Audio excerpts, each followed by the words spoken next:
Aujourd'hui, manger sainement et allégé est le leitmotiv de toutes les tendances culinaires des sociétés dites occidentales. Par exemple, le régime paléo prône une alimentation à base de fruits, de légumes, d'oléagineux et de viande maigre loin de la réalité archéologique. Dans le passé, durant des centaines de millénaires, nos ancêtres se sont en effet délectés de graisse. Pourquoi le gras a-t-il été si important pour les sociétés du Paléolithique, période gigantesque s'étirant de 3 millions à 12 000 ans avant le présent, toute latitude confondue? Comment les vestiges fossiles nous renseignent sur cette récupération de la graisse, tant par Homo sapiens que Néandertal?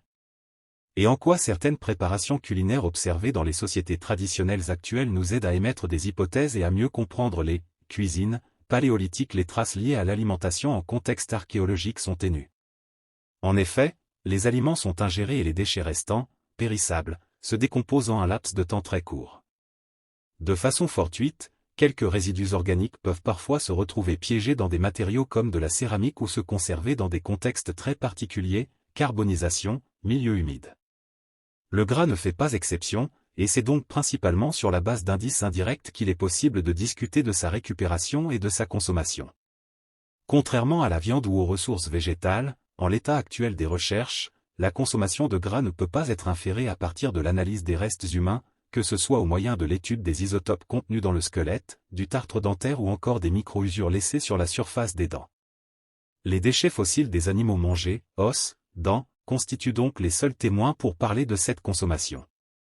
Ces déchets alimentaires, assez robustes pour traverser le temps, nous informent sur les différents gibiers chassés, sur les morceaux transportés puis consommés au site d'habitat, et sur certaines pratiques bouchères et culinaires. La moelle représente une des principales sources de gras animal. Pour la récupérer, il est nécessaire de casser les ossements permettant ainsi d'accéder à leur cavité médulaire. Cette pratique est donc principalement mise en évidence par la présence de traces de percussions sur les os et par des bords de fracture caractéristiques d'une fragmentation alors que l'os était encore frais. Fragments d'humérus de cerf présentant des fractures et des encoches dues à la récupération de la moelle par des Néandertaliens, abri du Marat, Ardèche. Delphine Vettez, auteur Provided. On a pu constater que sur les sites d'habitat du Paléolithique, les os à moelle sont rarement retrouvés entiers. C'est en particulier le cas des os longs, fémurs, etc., qui contiennent les volumes de moelle les plus importants. Phalanges et mandibules sont aussi fréquemment fracturés, malgré des cavités médulaires très réduites. Ces indices attestent d'une récupération et d'une consommation intensive de la moelle. Choisir les bons aliments découle pour une large part de notre éducation et de notre culture, mais aussi des techniques et des ressources disponibles autour de nous. Ces ressources sont elles-mêmes fonction des facteurs environnementaux et climatiques, en particulier durant les temps préhistoriques. Au Paléolithique, durant les périodes froides, la part de nourriture d'origine animale, protide, augmente, tandis que celle d'origine végétale, glucide, diminue. La viande maigre des herbivores constituait alors une part importante de la nutrition, en particulier en hiver et au printemps lorsque les herbivores souffrent de malnutrition. Ce régime de viande, pourtant à haute valeur protidique, induit de grandes dépenses énergétiques liées à l'élimination des déchets azotés. De ce fait, une alimentation riche en viande maigre, c'est-à-dire une viande avec un taux de graisse inférieur à 3%, nécessite des rations journalières de nourriture très importantes pour couvrir les besoins énergétiques corporels. Par ailleurs, une consommation excessive de protéines engendre des dérèglements du foie et des reins, pouvant entraîner le décès, comme c'est le cas par exemple d'une consommation exclusive de viande de lapin pendant plusieurs semaines. Ces carences et risques sanitaires peuvent être palliés par un surcroît d'apport lipidique, donc de gras, dans le régime alimentaire. La graisse a en effet une grande valeur énergétique, environ le double de celle des protides et des glucides, et permet de faire fonctionner la néoglucogenèse, un métabolisme du foie qui produit des glucides à partir des protides et des lipides. Ces avantages expliquent donc en grande partie pourquoi les groupes humains du Paléolithique ont cherché à récupérer la graisse partout où elle pouvait être disponible. Toutefois, les données archéologiques montrent que, même sous des climats tempérés, la recherche de graisse restait importante. En complément des facteurs physiologiques, d'autres facteurs pourraient donc expliquer l'attrait pour le gras. La part du culturel et du symbolique dans les choix alimentaires n'est pas à négliger. Comme l'avait observé l'anthropologue Claude Lévi-Strauss, loin d'être restreint aux sociétés dites « complexes », le caractère culturel de l'alimentation est en effet un trait commun à toute société humaine.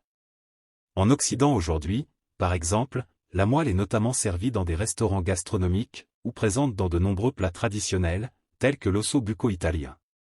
Chez certains groupes inuits, La palatabilité de la moelle varie en fonction des ossements. La moelle issue des phalanges et des métapodes riches en acide oléique est ainsi nettement plus appréciée que celle des autres os.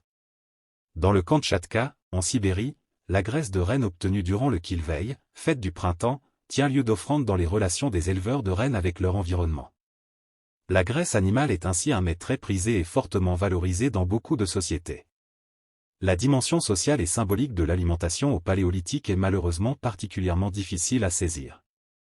Quelques études récentes montrent néanmoins que les marques laissées par l'extraction de moelle peuvent mettre en évidence l'existence de pratiques bouchères traditionnelles spécifiques à certains groupes de chasseurs-cueilleurs du Paléolithique moyen, environ de 300 000 à 40 000 avenue Jésus-Christ, et récents ou supérieurs, d'environ 40 000 à 12 000 avenue Jésus-Christ. Il a aussi été proposé que l'intense fragmentation des phalanges, mais aussi des os courts dépourvus de moelle, puisse être le reflet de pratiques de boucherie ritualisées, en lien avec les rapports entretenus avec le gibier. Ces travaux permettent de dépasser le caractère strictement économique auquel est généralement réduite l'alimentation dans les études archéozoologiques.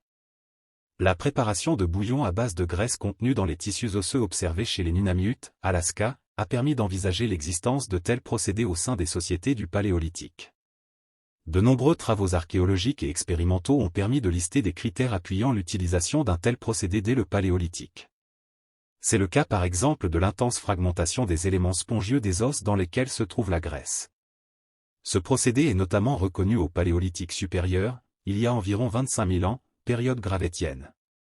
Dans certains sites plus anciens, ni galets chauffés permettant de faire bouillir de l'eau, ni petits os brûlés n'ont été découverts, et l'hypothèse d'un concassage des parties spongieuses riches en graisse pour une consommation crue a donc été proposée. En contexte européen, en particulier durant les périodes glaciaires où les ressources en combustible étaient limitées, il est tout en fait envisageable que ce mode d'extraction sous forme de bouillie d'os ait été privilégié. Il est toutefois important de souligner que si l'extraction de la graisse contenue dans les tissus osseux semble relativement courante au Paléolithique en Europe, elle est loin d'être aussi systématique que la récupération de la moelle. Abonnez-vous à la chaîne pour ne rater aucune vidéo.